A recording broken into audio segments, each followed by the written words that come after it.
Good morning, and thank you for joining us for this conference-wide voter registration orientation. I know that these are extremely busy times. There's so much on our schedule, especially as we approach Christmas in this Advent season. And we are grateful that you've taken the time to be with us today. As most of you know, and I'll introduce myself to Laura, I am Reverend Dr. Bill White Jr., and I serve as the Director of Equity and Justice Ministries for the Western North Carolina Conference. My role is to serve as a staff liaison with all of our ethnic ministries in the conference and to address issues of equity and justice, to serve as an advocate, to work with advocacy issues. In addition to the advocacy issues, we also want to address matters of activism, thus this voter registration drive. We want to support communities that are marginalized, disenfranchised, and even underserved. Your presence and your support are vital to this effort. I know that there are some, like the Metro District, Dr. Stephanie Hand, who have some initiatives taking place. She's in DCOM today. I saw her sign on briefly, but we want to, as much as we can, have a concerted effort throughout the conference to encourage congregations, districts, et cetera, to be a part of this effort. It is good to see Reverend Donald Jenkins, one of our distinguished and experienced pastors, since retired from St. Paul United Methodist Church in Winston-Salem. We're grateful for your presence, and then to have Ms. Laura Young join us today. Ms. Young, would you mind telling us where you're from? And I'm a member of Centenary United Methodist Church and a member of the Justice and Reconciliation Committee there. Oh, wonderful, Here wonderful. in Winston.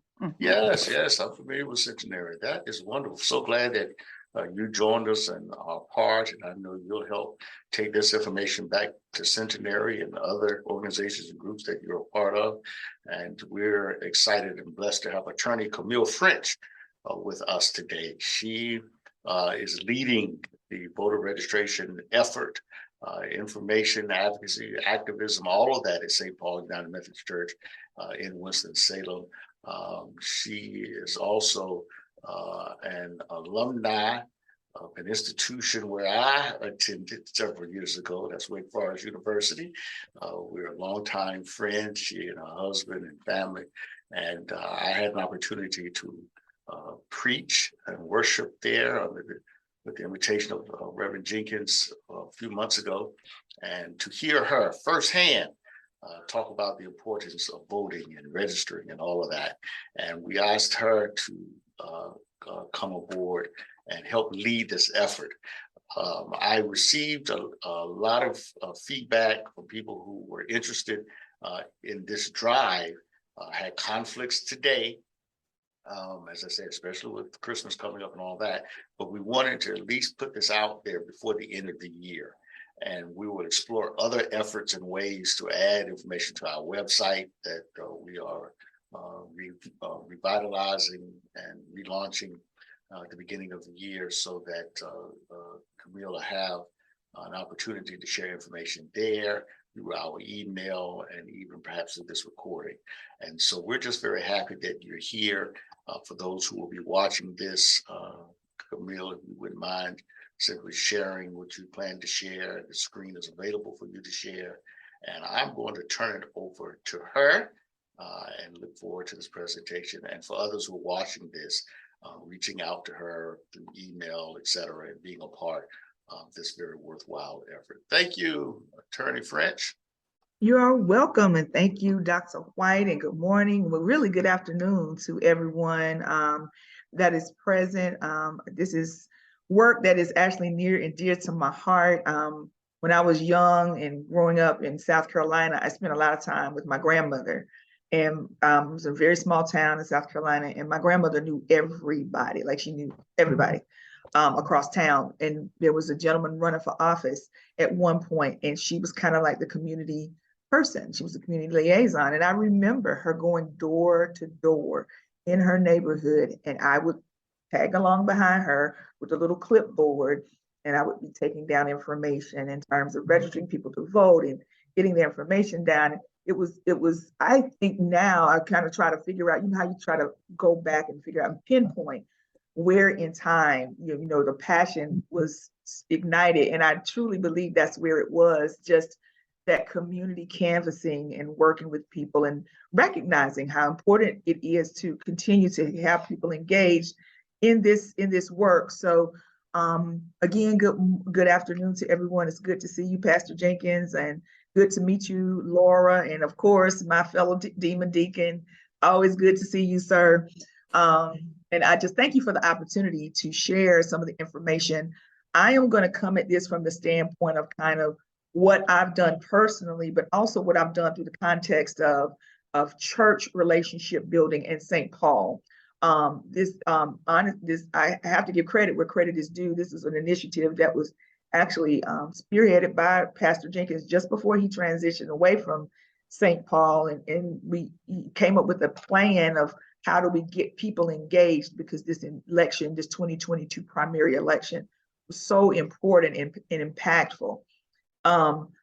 Many times what happens, we find, is that people get very engaged in the general election from the president and, those larger, elections that kind of take us over. But what people are really most concerned about are local issues, which are impacted generally in those midterms where you have all of these quote unquote smaller offices. And I kind of hate to say smaller. People think of them as smaller and less important, but honestly, they govern our day-to-day interactions with each other and in our communities, how we're policed, how we're treated when we go through the bench and bar, how charges are handed down. All of those elections are generally in the midterms in there, senators, House representatives, all those types of things. So one of our tasks was to focus on how do we get people engaged in that space, and from a nonpartisan space, which is very important for us as the church, as a nonprofit organization as a whole. I think in these last several years, especially in these last 6 years, 4 in particular, we saw how just a simple issue of voting rights has become even more politicized than it has for us historically. Rights that people were given are now being taken away for reasons that are unknown to many of us. And that has then impacted the ability to elect people that reflect the diversity across the board in terms of the people that they represent. So when you start talking about voting rights, voter registration drives, it's important to link that piece to the roles and responsibilities that those elected officials will have for the constituents. And it's hard to do that when you're way up here at a 30,000 level view. A lot of people look at like the presidency, Congress, Supreme Court. We don't teach civics anymore, by the way, not like we used to. So that's another conversation for another day. But it's hard to get people to connect those dots to understand that, well, if we talk about placing someone on a Supreme Court, that's an appointment. That's not an elected position, that's an appointed position. But who do we elect that does the appointing? Right? And it happens that way on some of these judicial levels that are on the federal level. You get these appointments. And so we see with the appointment of Supreme Court Justice Ketanji Brown Jackson, while it was a historic appointment in so many ways, it was impacted by who people decided to elect to make the appointment. And that's across any party line. It doesn't matter. It's how you understand the way it works. But you have to start with the voting and the voting registration before you can even get to that point. So what we were trying to do was come at it from a holistic standpoint And I'll get into that in a little bit here more in detail. I am going to share my screen because I do have just a brief presentation that I created just for you guys today. And hopefully you can now see my screen. Can you all see this? Okay. Yes. Thank you. So as you know, we're having this voter registration drive orientation, and that's kind of what we're doing. Again, my name is Camille French. I am a member of St. Paul United Methodist Church here in Winston-Salem, North Carolina. I am currently involved, I'm not the chair, but I am heavily involved with Church and Society at St. Paul. I am the immediate past United Women in Faith president, but I'm also the chair of social action for the Yadkin Valley District for United Women in Faith. And so as you can see, this work is near and dear to my heart. I really take it seriously. I think it's something that's all of us can be involved in. And one of the things that I said, the purpose for this was that I feel the need to reframe the church's involvement in nonpartisan concerns for all, especially and in particular when it comes to voting rights. I think it is so imperative that our churches not shy away from doing what is right in some of these spaces. One of those spaces is voting rights. That affects us all across the board, across color, creed, denomination, any of those things. And it is important for us to set an example, in my opinion, of how we do that work. So that to me would be the purpose of kind of getting this work off the ground and up and running. So what is the goal? What is our goal when we start talking about voting registration and voting rights and getting people engaged? Well, one of the things that we talked about was, and if I could get my thing to work, is approaching voting and voting registration from a faith-based perspective. If we're going to do this as a congregation, if we're going to do this as a church, if we're going to do this as a conference, what is our foundational space for that work? And I do believe that the word does provide us with that space for sure. And Jesus Christ himself being just a radical advocate for change in my mind is this work is right in line with what we believe.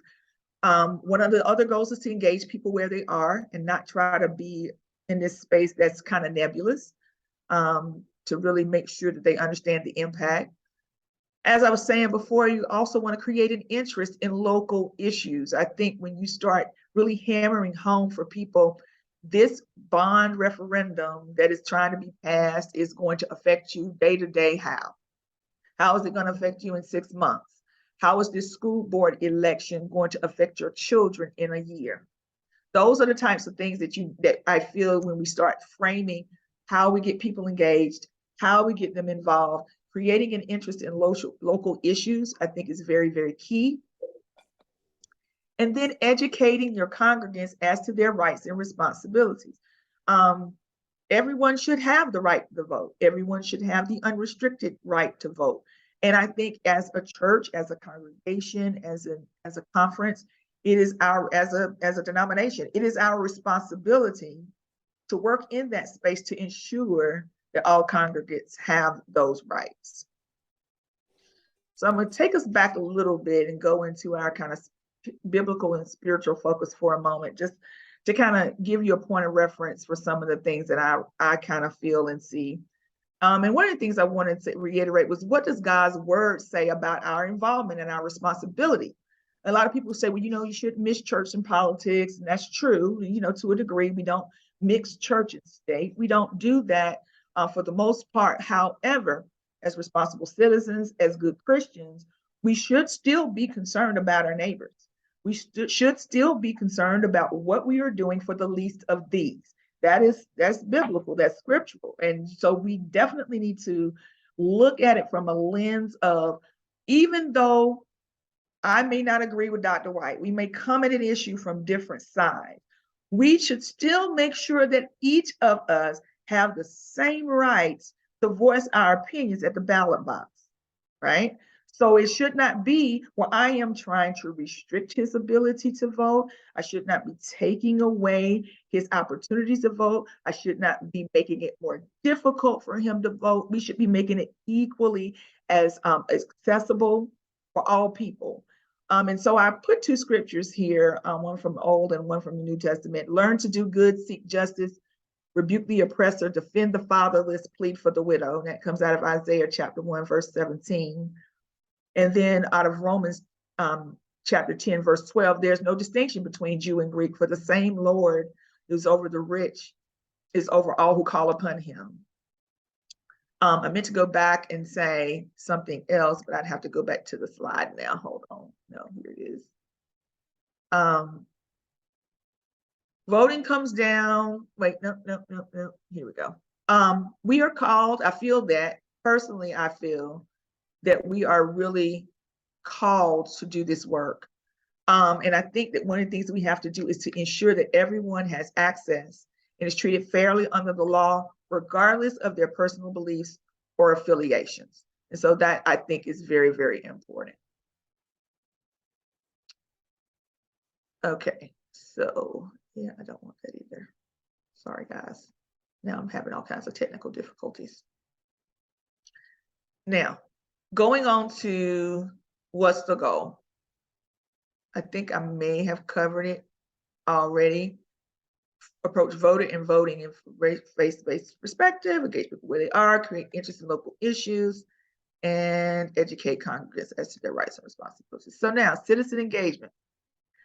The next thing I would say is that when we were building this template around voter registration and voter rights, we did have a small committee, and we start talking about what it is that we wanted to see happen. One of the biggest things we thought was citizen engagement. And the reason why we felt that this was so important was to be honest, coming out of the 2020 era, that 2018 to 2022 kind of period of time where we had some folks in office that were not seeming to be wanted to be fair across the board to all citizens. After we kind of got to a place where we felt that we had gotten a little past that, people kind of deflated. You saw a lot of voter apathy. You saw a lot, and honestly, quite frankly, I feel that people were just tired. They were exhausted. We had been through 4 to 6 years of turmoil, constant battling, constant back and forth, a push and a pull, if you will, fighting tooth and nail for every small success and victory. And I think, honestly, people were just tired. And so you saw, and they started talking about this early on. How do we engage citizens? How do we make sure that people are really going to come out and vote in these midterm elections? And so one of the things that these bullet points are some of the things that we did when we came up with our community event. So just to backpedal just a hair, we had a community event in September at St. Paul, where we were able to partner with some different nonpartisan organizations. We invited candidates to come, and we created a plan your vote activity or event. And what we did was we created a space where we checked people's voter registration status so they would know what that was. We also had tables set up where you could then go and register to vote if you needed to do that. You could get information about your early voting sites and where you could do those things. We also had absentee ballot information. And we also had information on how to vote post-incarceration, which is very important.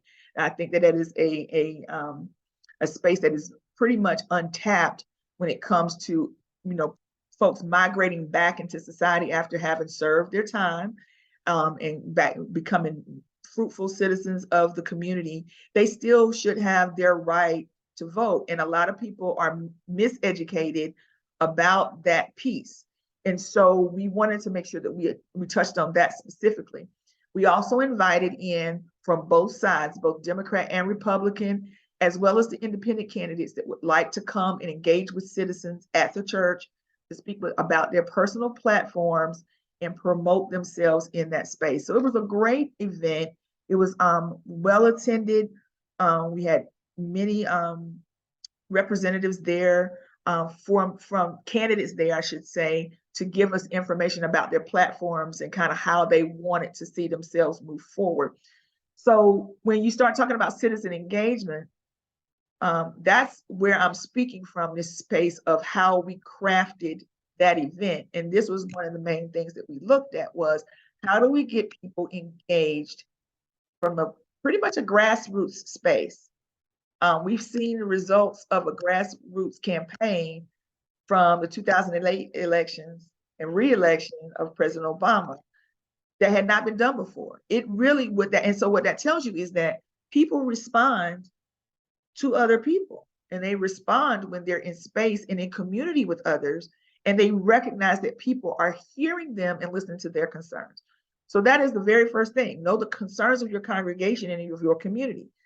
So if there is a candidate, let's say for city council or for a county commissioner that is recommending that we do something on one side of the county that is away from myself and is not going to impact me as much, and I am looking at it from one particular lens, I might think that is a great idea. And we want to put our money and effort into supporting that candidate because what that candidate is trying to do seems to be really, really great for our overall community.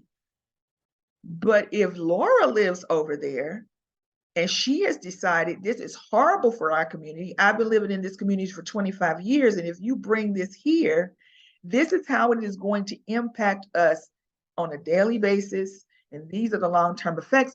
Laura's not going to want to vote for that person because she's going to see it from a different lens. So that's where knowing the concerns of your congregation and your community are important, because now you can help them navigate in spaces to understand, this is the education part, right? What each candidate, what each platform represents for them. So one of the things we did take a poll about local concerns in the community around the church, as well as concerns in our larger community of Winston-Salem and Forsyth County. And then we started to follow and be aware of those issues. Who's promoting side A? Who's promoting platform B? And in that way, we would share that information with the congregation on a regular basis so that they would understand when I go to the polls, I'm not just voting for this person. I'm voting how this person is going to affect these issues that matter most to me. So you have to engage the citizen to get them encouraged about voting and being registered to vote. Because that's this last point. It comes down to what motivates you individually. Why do I care? And how do I build an excitement around what this person cares about? It has to be in every single election, not just the general elections, the primaries, the special elections, the runoff election that we just saw down in Georgia. You have to get down to brass tacks. What is motivating people? And why should they care about their vote? Because again, you start talking about voter apathy, a lot of people just don't care. You need to get them in a space where they do care. One of the things that I keep touching on is local issues and why they matter.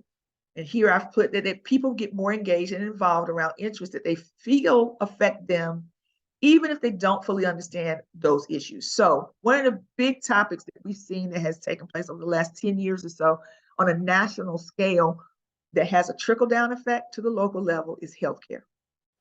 There's been a huge, huge, huge, huge argument about whether there should be healthcare for all or not, and whether fundamentally the government should pay for healthcare and subsidize healthcare and make sure that every person can get healthcare. Now, whether you believe in having healthcare for all or not, you still need to know who's promoting your platform. So even if I'm against healthcare for all, I need to know who's promoting that platform. I want to know what they're saying about healthcare and how they feel. Give me an alternative. If we're not going to have the government do it, then how are we going to pay for it? And how are we going to make sure we're not creating a subclass of folks that can't get healthcare? And even more important than that, how do we ensure that we are not using the emergency rooms as healthcare and then have to end up paying for it anyway through taxpayer dollars? You still need to know who's running on these different platforms. That's a local issue. Why? Because I give you a prime example. I come from a small rural town in South Carolina, as I mentioned before. At one point, my parents are still there. They have one hospital in their town, and that is the hospital for several smaller towns around my parents' town. They were thinking of closing that hospital altogether. My parents would have then had to travel 45 minutes, upwards of an hour away for hospital care and emergency care. Who wants to have to travel an hour away for emergent care? I don't think any of us want that, but it is affected if there are no dollars there to keep the hospital open. That is the trickle down. And so when you start talking about people that live in primarily elderly communities where there's lots of issues around mobility, lots of issues around needing medications and those sorts of things, or emergency situations where they may need some type of transportation to and from, where are they going to go if they don't have healthcare in their immediate area? Well, when you start doing the trickle back up, you start looking at, okay, who did you vote for? Did they vote against your interest? Did they vote to take that hospital out because they voted to take away those federal dollars that impacted you down here? So you see how you have to connect those dots to the local issue. It seems like just a national issue and it wouldn't affect you, but it does. It affects you so much. So one thing that we encourage you to do, if you're going to do any type of voter registration drive, you have to know what the local issues are that impact your immediate community. There's no way you can engage people and help them get excited about voting if you can't share that information. And again, it's not sharing it from a partisan standpoint. This is what's on the ballot. Sharing what's on the ballot. And if these things are important to you, then you need to vote accordingly. So what we started saying to our folks was, here are the candidates. Here are their platforms.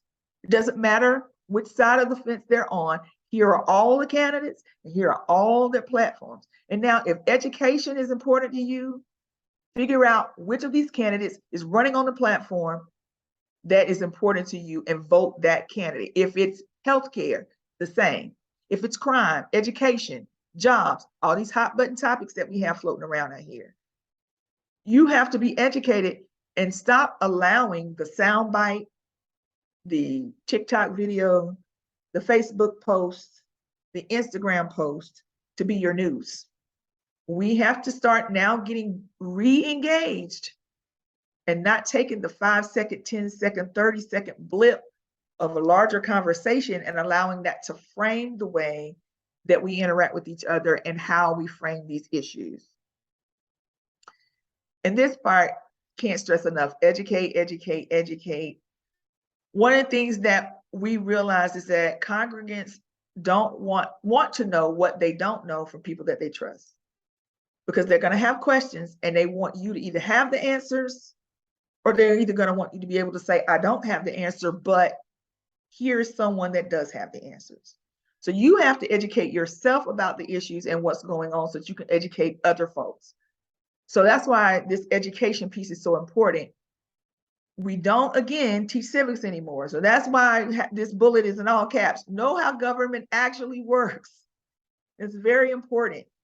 And if you're going to be spearheading any type of drive, any type of voter registration, any type of voter advocacy plan from a faith-based standpoint, again, regardless of personal belief, you actually do need to know how government works so that you can help your congregation understand how government works and how the election matters from that space.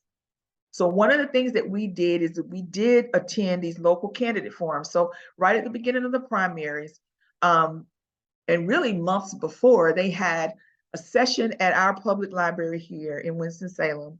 And each week for about 5 weeks, they had different candidates from both sides of the aisle come in and speak to their platforms in that space. So one week it was all school board folks, everybody across the board running for school board. Another week it was Court of Appeals, North Carolina Court of Appeals. Another week it was North Carolina Senate. And it gives you an opportunity to not only see and hear from the candidates themselves, but it also tells you what they think the important issues are and how they're going to govern if elected and put into those offices. So those local candidate forums are very important, I feel. And I think we need to encourage people to attend even more of them in this space. I think the more educated people are, the more likely they are to understand the rationale behind why they're voting. And if you definitely get a small committee and rotate those committee members around in those spaces, because it's good for them to see and hear all those different points of view as well. So make sure that somebody's attending the school board meeting, somebody's attending the city council meeting, somebody's attending your county commissioners meetings, any of those public meetings that you can go to or access even online. That is what's important, because again, that's your local change. We elected our sheriff. That's a local change. We elected a district attorney. That's a local change. We elected our North Carolina, our senators and representatives for the state of North Carolina, but we also elected our senators and House of Representatives for the US Senate and US House. We need to know what these people are, how they're representing us, so that when we go out to vote, we know that our vote is counting in the space where we need for it to count. So when we get down to brass tacks, how do you kind of carry this out and do a voter registration effort in and of itself? One of the things that we found was that even in our small committee, we were still very concerned about COVID, going door to door and interacting with people one-on-one. But also there's been just a slew of, for lack of a better word, violent incidences where people are going into communities and people may not feel safe, or they feel that, you know, that canvassing is not the way to go. So a lot of other concerns have changed traditional voter efforts that I used to do as a child with my grandmother, when I go out and I get to know these people in my community and I get to speak with them. So now we're not doing as much door-to-door canvassing and shaking hands and in-person events, because, you know, there's just, the climate has shifted quite a bit, and we have to be more cautious about how we put people out in that space. So one of our main concerns was, how are we effective? How do we get people out to vote and register them to vote? And here are just some options and some ideas that we came up with, and some ways that some tools that we use to make that happen. One was to identify focus or target groups. And so at St. Paul, we do have a weekly food pantry every Wednesday, and we have folks that come and utilize that food pantry. And one of the ways that we utilize getting that word out about our event was, we really pushed it at the food pantry. We also made sure we had voter registration packets there to talk to them about registering to vote. And then also after that, okay, once you register, how are you going to get to the poll to vote? So when you start talking about that, everybody's not able to travel back and forth across Winston-Salem, right? So one of the things we thought about too was, and at one point we were an early voting site. So become an early voting site. That's a way also to keep your church engaged in voter registration efforts. It brings your community in from the outside. It sees that the church is involved and engaged and concerned about the community that it actually serves. Also, we shuttle people and encourage people to go to one-stop voting sites and locations. So when you start talking about early voting and all of that, they talk about one-stop voting. Where you can register to vote and vote in the same day. That's important too, because sometimes you don't have the flexibility to come out twice. So getting that done, early voting, all of that matters, to make sure that you're engaging people in making sure that they can get out to vote and register to vote. Host a full registration event for both sets of the elections, for all elections really, and your special elections. So we're talking the generals, your primaries, and special elections that occur. Host a full registration event. Once you put your template in place, you don't have to recreate the wheel. You just keep going back to that same template and doing it over and over and making it, you know, bigger and better each time.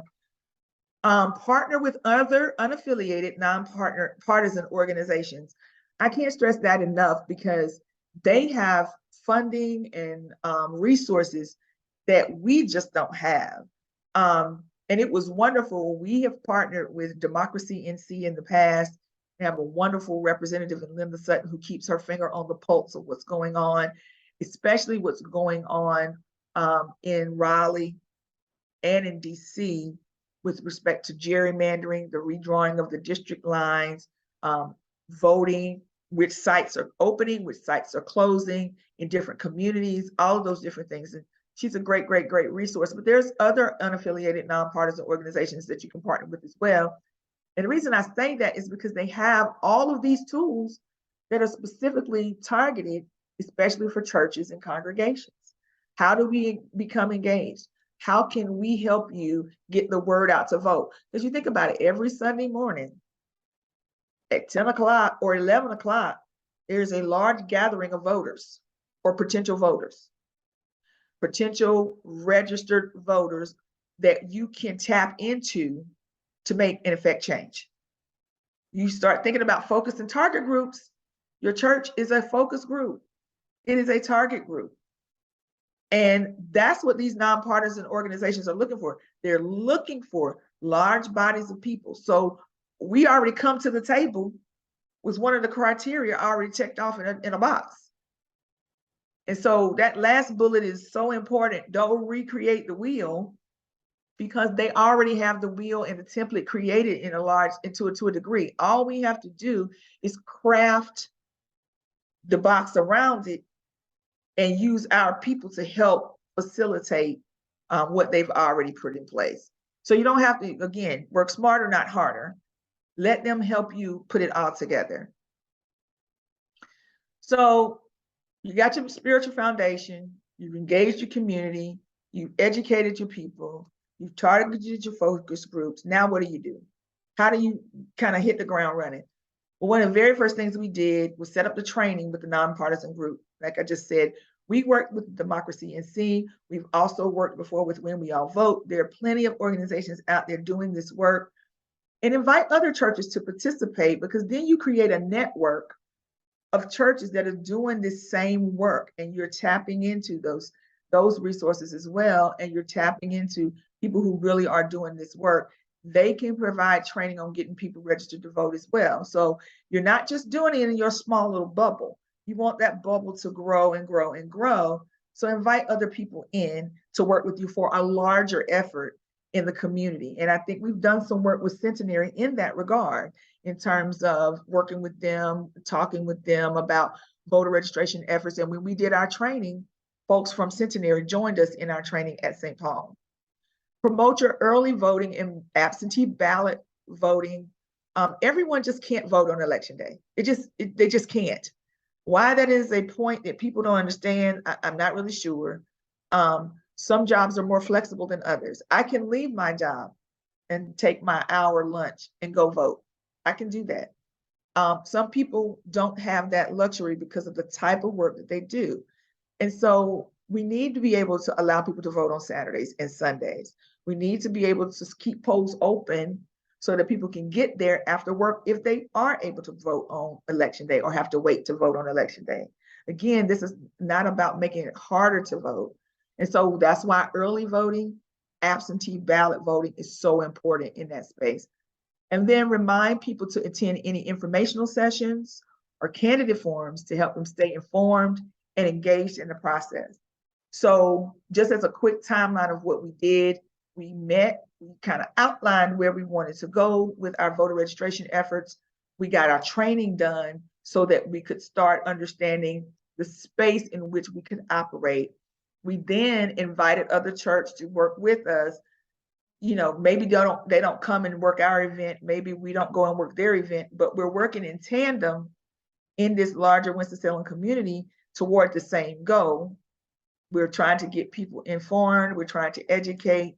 We're trying to keep everybody engaged. And we're, in the meantime, in between time, attending the candidate forums, inviting candidates into the event, those sorts of things, because that's the important part, is making sure everybody understands this and gets engaged in this space. So I didn't want to keep this presentation too long, but now we're at kind of questions. This is my email address if anybody would like to give me a call or email me and ask any additional questions. I'm going to stop sharing my screen for now so I can see everybody a little bit more clearly, and just pause here to see if anybody has any questions, concerns, or comments. Laura, you're muted. No.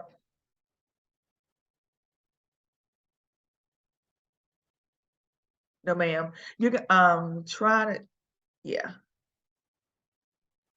Let's see. How about that? There you go. Oh, okay. Well, I'd like to say that was a wonderful presentation, Camille. I really appreciated it, and I appreciated your inviting us over to have the training session. I think that was really helpful for us.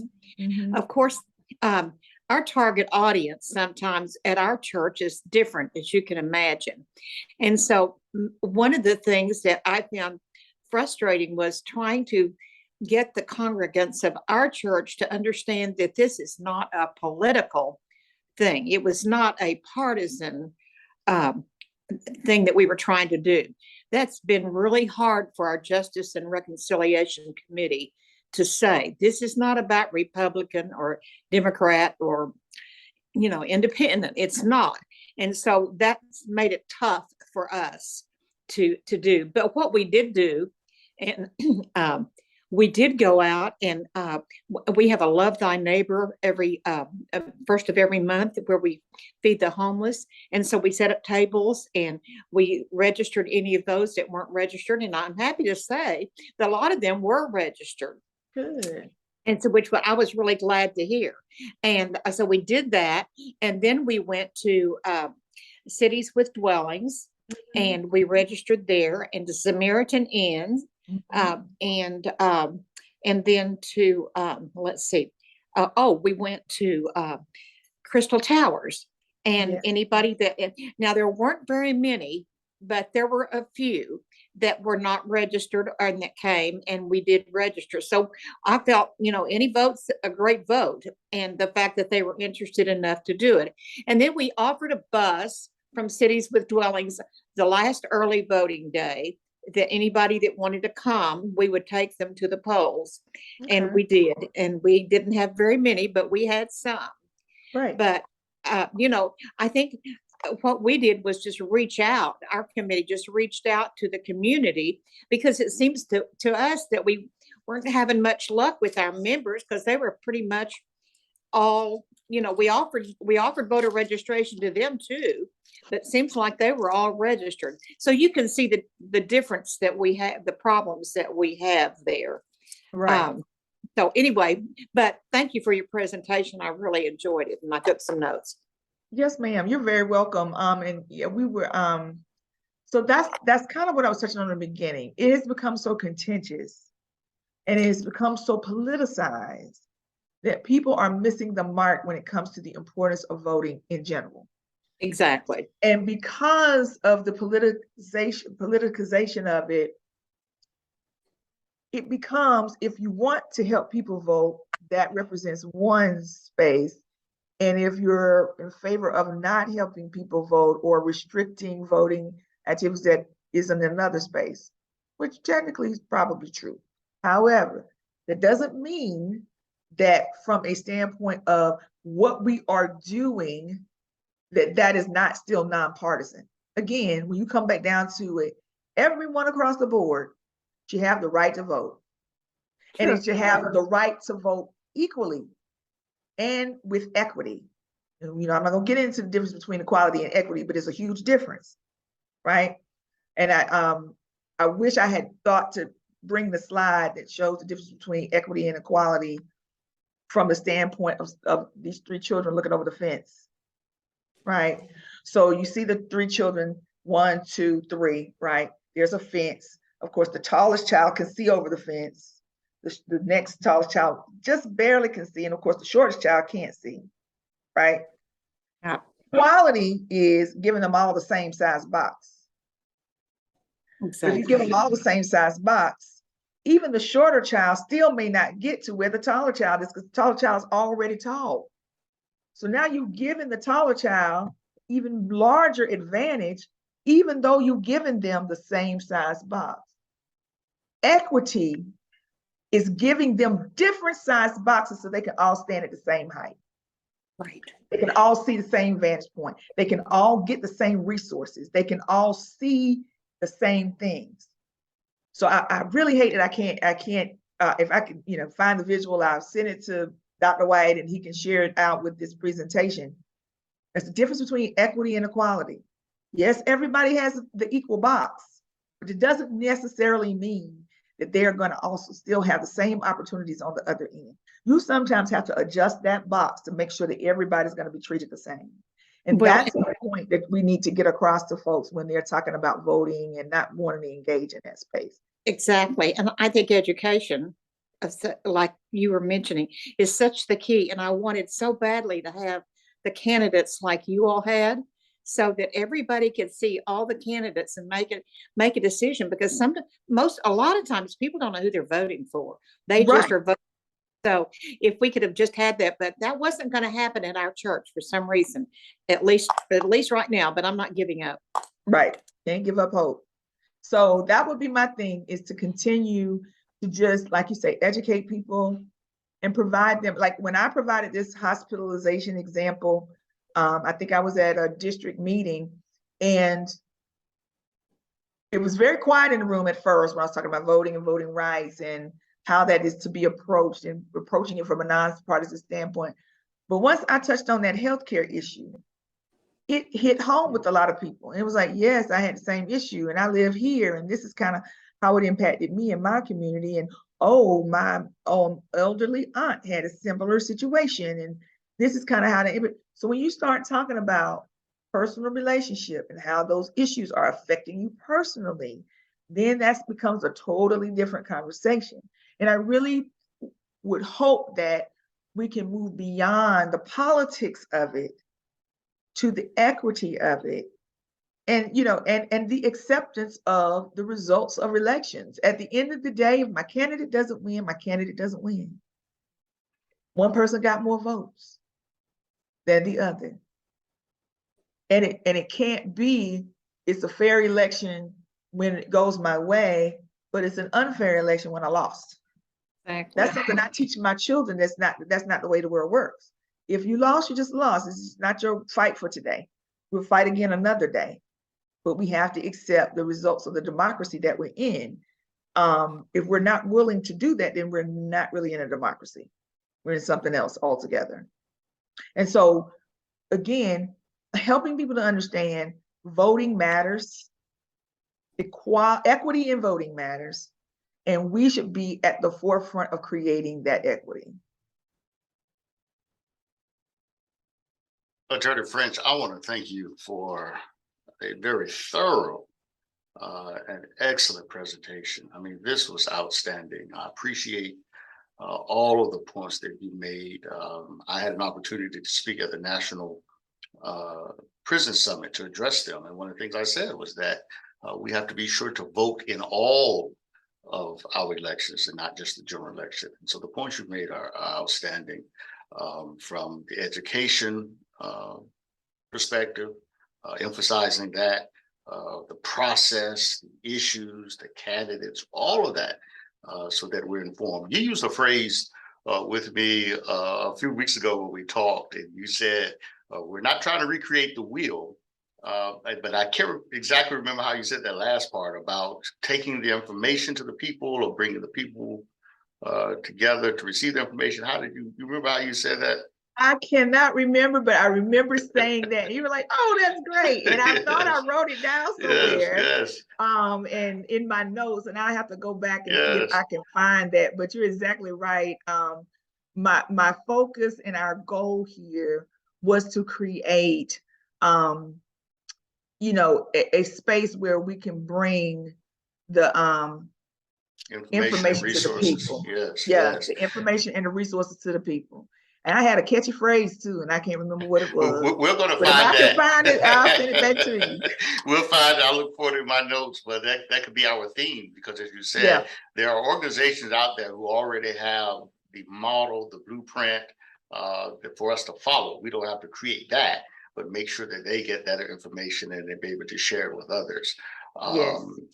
One of the things, as I said, DCOM is this week, several other things happening, but there are district representatives who are available to receive this information and to share it. And so we want to make sure that this video, your PowerPoint, which is just absolutely outstanding, that your PowerPoint is available for those district representatives so that they can get it to the congregations in their district. We want to, and I appreciate you beginning with the biblical foundation and all of that, but then the practical ways. I mean, that's key. How do I start this? Ms. Young talked about her Justice and Reconciliation team and the small committees and canvassing the area and those kinds of things. How can I practically move forward in addressing this issue?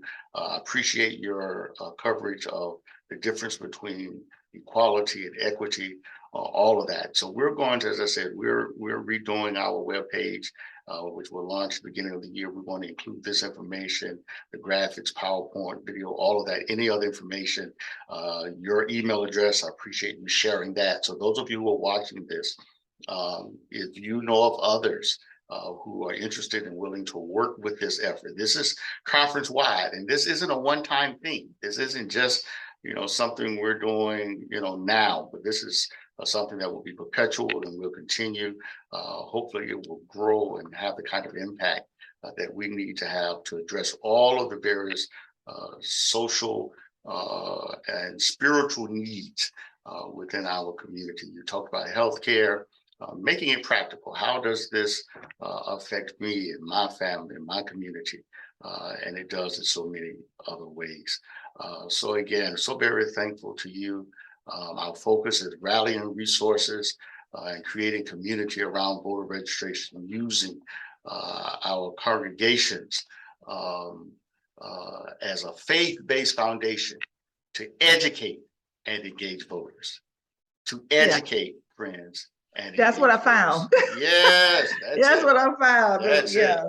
Yeah, that's it. That's it. So you will hear more from Attorney French, and again, we're just so thankful for those who were able to make the call and be on the call. And the key is, and we're very thankful for technology because we're able to share this presentation with so many more who weren't able to be physically present today. Camille, do you have any final comments before I ask Reverend Jenkins to close us out in prayer? I do not. I just, again, thank you for the opportunity to just kind of share my thoughts.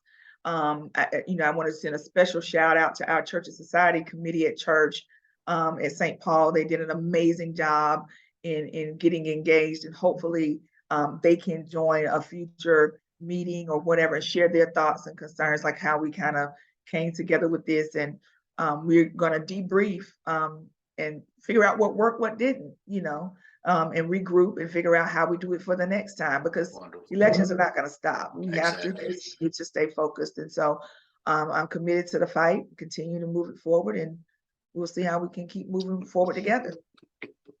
Sounds like a wonderful, wonderful plan. Thank you so much again. Pastor Jenkins, would you mind leading us in our closing prayer, please?